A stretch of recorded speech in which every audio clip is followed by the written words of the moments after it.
tanda-tanda kebesaran itu mana belajar. Okey, yang boleh bawa kita dekat kepada Allah. Allah kata tidak akan bermanfaat ilmu pemerhatian tersebut bagi orang-orang yang tidak beriman. Maknanya apa? Orang yang tidak belajar.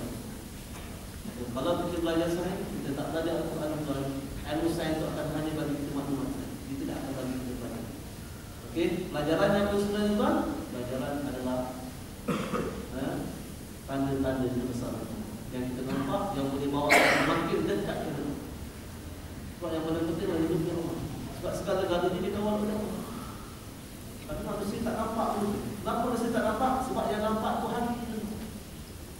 Nanti kita belajar sikit apa dipanggil proses belajar. Okey. Ini terus lagi tuan-tuan. Itu mukadimah. Tinggal lagi 10 minit untuk kita baca buku. Okey. Jadi tuan-tuan, kalau kita tengok bagian pertama X kalau tuan-tuan buka baca sikit dulu ya. Allah kata dua perkara yang sangat penting dalam kita membaca dan belajar. Pertama sekali adalah kefahaman, yang kedua adalah petunjuk. Dan kedua-dua itu datang dari Allah. Tapi manusia kadang-kadang faham bahawa kefahaman itu milik dia. Dia kata macam mana nak faham? Cuba tanya, macam mana nak faham? Belajar itu. Belajar sungguh-sungguh. Siapa yang boleh bagi kefahaman kepada kita? Cikgu. Itu semua konsep. Dan kali macam mana nak faham? Lebih baik. Siapa yang bagi kita faham? Allah. Itu yang kita kena ajar anak-anak kita. Jadi sebelum saya uraikan apa makna kefahaman dan petunjuk, kita nak uraikan sentence yang pertama. Dia kata apa? Dua perkara yang amat penting dalam kita membaca dan belajar. Okey. Tapi sebelum kita urai makna faham dan petunjuk, belajar bagaimana? Belajar. Tentu pun ada kegiatan mana belajar. A process of what? Learning is a process of what? Kalau tuan-tuan nak tahu mana belajar ni, tuan-tuan buka pada surah An-Nahl. Surah An-Nahl ni surah yang ke-16, dan surah nombor 16 ayat 78. Allah cerita apa mana belajar. Okey, dalam ayat tu Allah kata apa? Wallahu akhrajakum min butuni ummahatikum la ta'lamuna syai'an. Allah kata kami keluarkan kamu dari perut ibu kamu, kamu tak tahu apa-apa. Kita tujuan belajar untuk tahu lah, tapi bila kita keluar dari perut ibu kita tak tahu apa-apa. So bila kita tak tahu kenapa? Kita belajar. Nanti belajar apa kan? Itu sebab di tengah ayat Allah kata apa? Wa ja'ala lakum as-sam'a wal absara wal af'idata la'allakum tashkurun. Jadi Allah kata kami jadikan pendengaran kamu, apa lagi? Penglihatan kamu dan hati kamu supaya kamu bersyukur. Apa makna ayat itu? Masa kita keluar dari perut ibu kita tak tahu apa-apa. Dan kita kena belajar. Sekarang ni macam mana yang dikatakan belajar? Allah jadikan pendengaran kita. So proses belajar yang pertama tuan-tuan, proses belajar yang pertama adalah proses penangkapan maklumat melalui panca indera. So belajar apa tuan-tuan? Belajar adalah proses penangkapan maklumat. Itu sebab kalau kita tengok panca indera yang mudah sekali berfungsi adalah apa? Telinga kita. Masa bayi baru lahir tuan-tuan, mereka tak nampak, mata mereka tak nampak. Yang berfungsi adalah telinga. Itu sebab Allah kata wajah adalah bersama pendengaran. Okey, jadi pendengaran tangkap maklumat. Okey, bila pendengaran tangkap maklumat, dibawa ke mana? Bawa ke mana kan? Bawa ke otak kita, betul? Kalau otak apa? Otak apa? Proses ni, betul? Mana tuan-tuan? Mana tuan-tuan tahu maklumat tu dibawa ke otak dan diproses? Berapa boleh tahu? Orang barat je. Bila kita belajar, kita tangkap maklumat, otak proses. Otak proses, kita dapat ilmu betul kan? Tak ada dalil betul. Kita terima dengan buta saja daripada orang barat.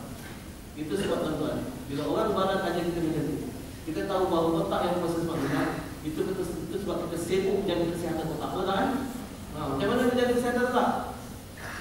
Kismis minda. Dia nak bagi anak dia bijak dia apa? Berkarung-karung dia. Bagi anak dia makan supaya dia baik. Apa lagi? Madu Yaman. Betul-betul minum. Supaya nak bagi otak anak depan. Apa lagi? Brain tonic. Eczema. Macam-macam dia tu. Susu A-MT. Mana kan tu? Dalam iklan. Dalam iklan apa? Baik, dia TV tu. Tapi tuan-tuan tahu kenapa dia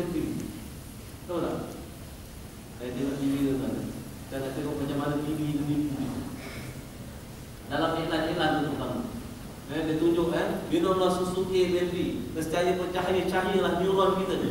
Kita tahu neuron apa? Sel otak tu. Dia tunjuk sel otak tu bercair-cair, berkedip-kedip. Lepas tu sel otak tu berlaga antara satu sama lain, berinteraksi.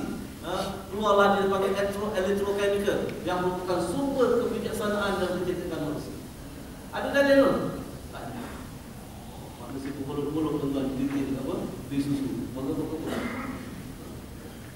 Sedangkan kita ditipu. Kalau macam tu tuan-tuan.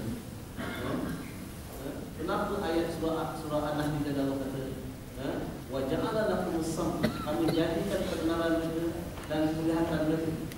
Dan yang ketiga apa? Wa ja'ala lakum as-sam'a wal absara, patutnya wal otak. Okey, la'allakum tashkurun.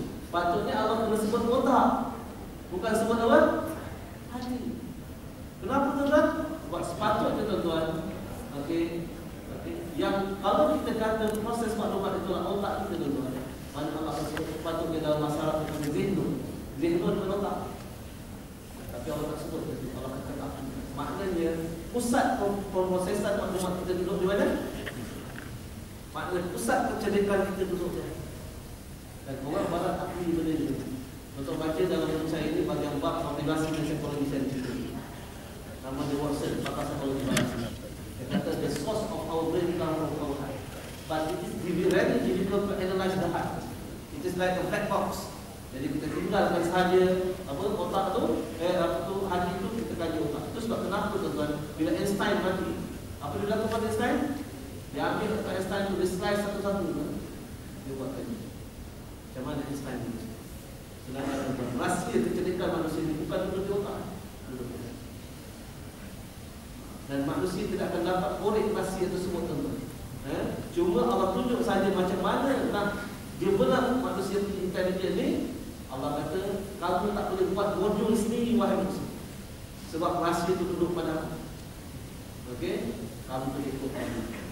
Jadi hari ini tuan-tuan, kalau kita nak increase the intelligence of kita punya anak-anak muda ni, kita kena panggil dia mahir. Sebab Al-Quran sahaja boleh strengthen dia punya pusat intelijen. Allah sebut wa nunazzilu minal Quran ma huwa shifaa'un wa rahmatun lil mu'minin.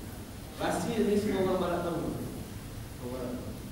The strength of the Muslim duduk pada Al-Quran, bukan duduk pada bilangan. Okey, Allah sebut kebanyakan pada Al-Quran. Kam min fi'atin qalilatin ghalabat fi'atan katsiratan bi. Berapa ramai golongan yang sedikit zaman dahulu, mereka dapat mengalahkan golongan yang besar dengan izin. Even Allah SWT pernah motivate Rasulullah SAW pada surah Al-Baqarah. Allah kata, ya ayuhan Nabi, hasbukallah. Wahai Nabi, cukup aku sahaja tolong.